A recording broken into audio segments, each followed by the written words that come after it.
Hello दोस्तों, तो आपका स्वागत है MRS स्टडी फन में। तो आज हम जानेंगे कि करंट के कितने प्रकार होते हैं और उनमें कौन सा प्रकार ज्यादा खतरनाक होता है और कौन सा प्रकार ज्यादा कम खतरनाक होता है। तो आइए करंट का बता दें। करंट के दो प्रकार होते हैं, AC और DC, अर्थात अल्टरनेटिव करंट और डायरेक्ट करंट।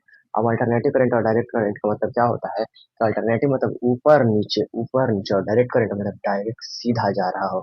अब इसका मतलब ये नहीं है कि अल्टरनेटिव ऊपर नीचे क्यों करता है। तो ये अल्टरनेटिव यानी कि एसी एसी करंट को एसी जनरेटर के द्वारा बनाया जाता है, और इसमें यह कभी करंट प्लस की तरफ जाता है तो कभी करंट माइनस की तरफ जाता है, और फिर ऐसी तरह से गर्त ऊपर नीचे करते करते इसकी क्या हो जाती है, दिशा धारा बनती है। इसी को कहते हैं एसी करंट।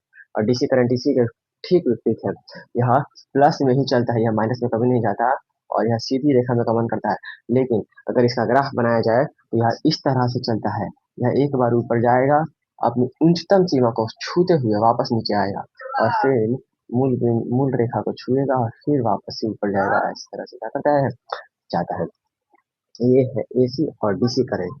अब की आई एसी एसी के बारे में हम जान लेते हैं। एसी यानी कि यह क्या होता है, कभी छोड़ेगा कभी पकड़ेगा। जैसा कि क्योंकि यह कभी प्लस में जाएगा फिर कभी माइनस में जाएगा। तो जब प्लस में जाएगा तो यह पकड़ेगा, और मतलब कि हमको जब करंट मारता है घर में तो हमको कभी छोड़ता है कभी पकड़ता है। इसी तरह से यह कभी छोड़ता है कभी पकड़ेगा कभी छोड़ेगा। लेकिन डीसी करंट में ऐसा नहीं है। यह आपको धैले रह जाएगा, मतलब एक ही बार में मौत।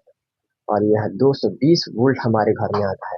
वहीं 48 वोल्ट की बैटरी का उपयोग क्या होता है, इसमें कार में होता है, इन्वर्टर में होता है।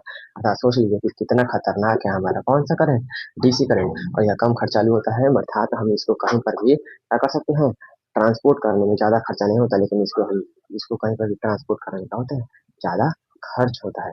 धन्यवाद। वीडियो पसंद लगे तो लाइक जरूर कीजिएगा।